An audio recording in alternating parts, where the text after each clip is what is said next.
Welcome. It is now the fifth day of Christmas, December 29th, in which we celebrate five golden rings. Today's lesson is going to be more brief than the previous four lessons, but there are just two important things here. First of all, let's talk about those five golden rings. Those represent the first five books of the Bible, what is also called the Pentateuch: Genesis, Exodus, Leviticus, Numbers, Deuteronomy.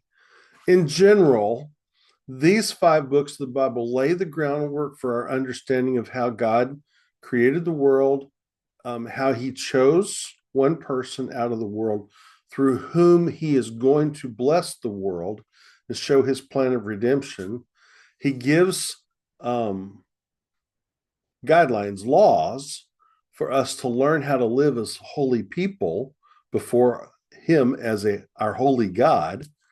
And then instructions and practical guidelines of how do we work through this existence as people when we are imperfect, and how do we take care of basic things like cleanliness and trade and settle disputes and relationships and all this other kind of stuff.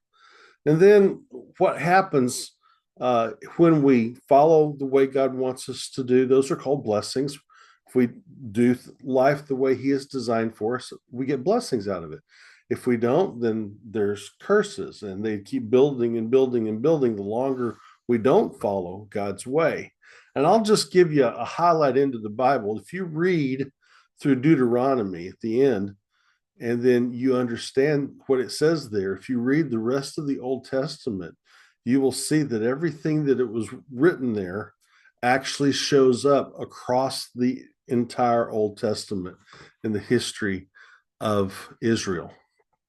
Some pretty scary stuff there, I know, but it's good to learn that what God has written actually does come true, and then he has a plan to redeem us and bring him back to himself. Today is also the feast of St. Thomas Becket. He was martyred as the Archbishop of Canterbury. And we're going like, oh, wait a minute. Yesterday we talked about the martyr of the innocents in the Christmas story about the male babies. It's like, do we have a theme here? Is this going to keep going on day after day? I don't think it is. But this one isn't important because of the date that it happened on, December 29th, 1170. I was like, wow, that was like over 1,000 years ago. So we're looking back and saying, well, what was important about this man? Well, Thomas Becket was the Archbishop of Canterbury, which at that time he was appointed by the Pope and sent to be that person. But he was actually from England. He was born in London in 1118, became the bishop in 1162, and then he was martyred in 1170. And why? Because he stood against King Henry II and said, no, the government doesn't get to tell the church what it can and cannot believe. And the church doesn't run the government.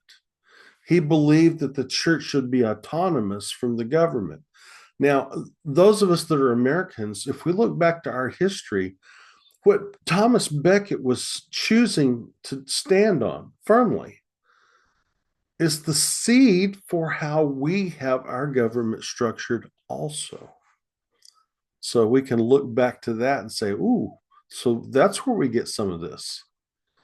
Thomas Becket is venerated as the patron saint of secular clergy. For those of you that don't understand that, what that means is people who are not officially trained, licensed, ordained ministers in the denominational religious context. There are still people that are trained by their pastors without having to go to special schools for that. And they're raised up and allowed to participate in different kinds of church leadership activities and things outside in the community as well. So he is venerated as the patron saint of secular clergy. His life serves as an inspiration for those who strive for justice and integrity in their faith. again, getting back to one of the themes that we talked about yesterday, how we can stand up for those who cannot stand up for themselves. And so this is an important part of who we are. His martyrdom is a reminder of the ongoing struggle for the rights of the church and the importance of standing firm on one's beliefs. So, the next time you sing 5 golden rings, remember first the 5 books of the Bible, the Pentateuch, Genesis, Exodus, Leviticus, Numbers, Deuteronomy, and then recall the foundations of our faith in God and stand firm on those foundations. Merry Christmas.